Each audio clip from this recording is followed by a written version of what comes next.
Pessoal, pois é, como eu comentei com vocês lá naquele pequeno vídeo no meu Instagram, eu quero falar sobre os custos, né, que envolvem o inventário e o planejamento patrimonial e qual é a relação desses custos com o deságio dentro do próprio patrimônio.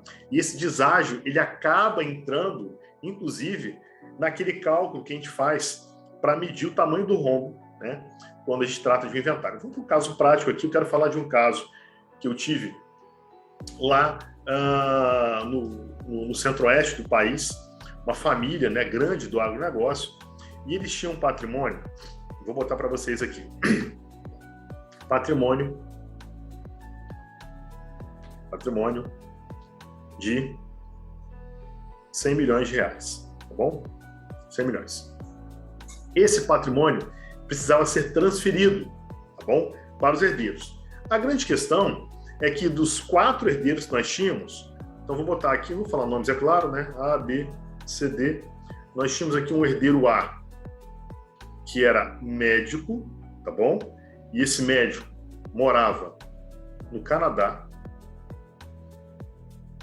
Tínhamos um outro engenheiro, tá? Que morava na Austrália. Um outro que morava em Bali. Isso aqui, perdão, eu botei antes aqui. Deixa eu consertar para vocês aqui. Desculpa. Esse aqui eu vou chamar de surfista, porque ele realmente era surfista. Ele morando em Bali, e lá com a sua atividade, tá? Ele tinha uma loja, vendendo prancha, produzindo prancha, todos muito bem sucedidos.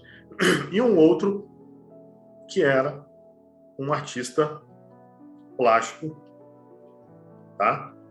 Morando em Paris.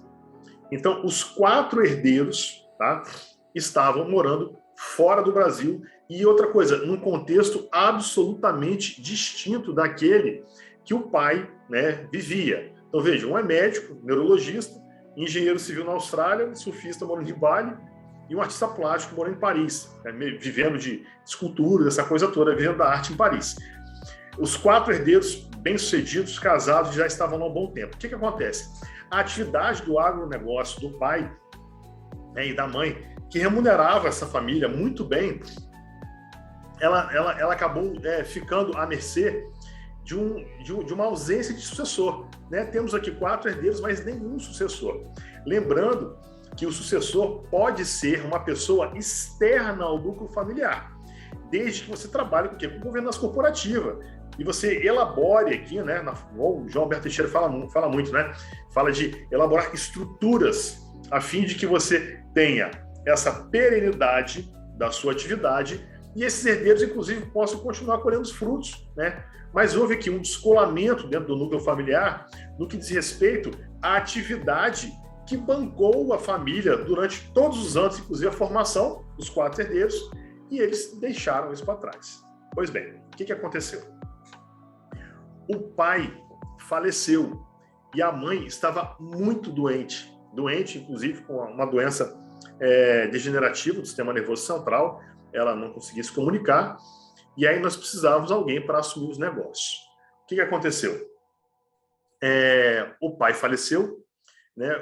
Começou aquele processo de inventário, aquela confusão. Naturalmente, a própria mãe não pôde ser nomeada como inventariante em virtude da doença que lhe acomete, e nós precisamos, né, começar um inventário absolutamente custoso, que deveria ter alguns atos de urgência para fazer com que aquela atividade não parasse, várias famílias ali dentro, né? Você tem uma série de maquinários, né? Manutenção, o negócio não para, mesmo porque estava no meio da safra. E aí, né, foi feito contato com os herdeiros, e aí, no final das contas, né, os herdeiros disseram o seguinte: olha, faça o que for necessário para que nós tenhamos o menor prejuízo possível. E aí, tudo muito confuso, e ninguém tinha interesse de assumir e vir para cá assumir. E aí fizeram meio que, não vou dizer que largaram de mão, mas estavam todos muito preocupados em resolver isso tudo. E aí você precisava, né? Eu falando de um patrimônio de 100 milhões de reais, a maior parte do patrimônio era da terra, então vamos arredondar para falar de números redondos.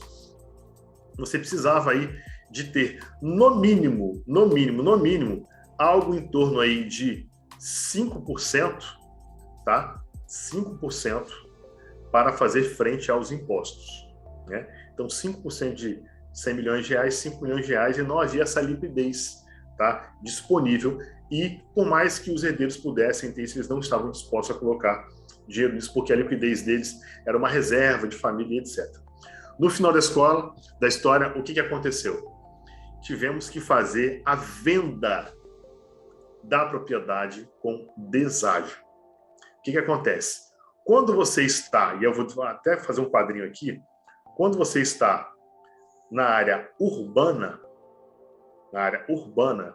e você tem que vender um bem imóvel para fazer frente aos custos iniciais, inclusive ao prolabore do advogado, né? Você trabalha com deságio médio de 20%. Isso é muito comum.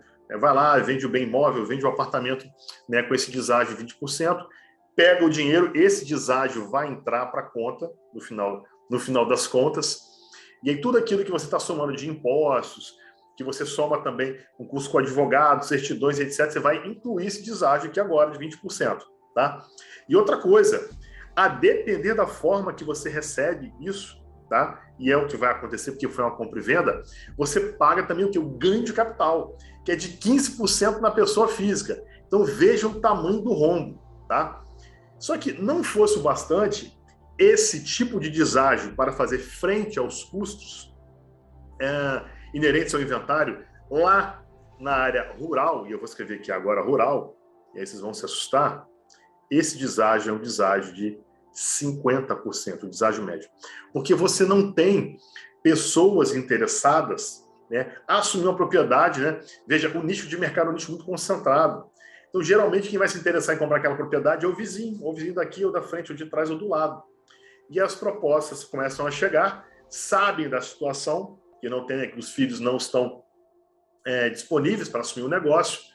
E aí, resumindo, esse deságio de 50% acabou alcançando essa família. E aí, no final das contas, deixa eu até trocar a cor aqui, nós tivemos as seguintes propostas. Tivemos propostas de 60 milhões pela terra, proposta de 55 milhões e a proposta derradeira de 50 milhões. Tá?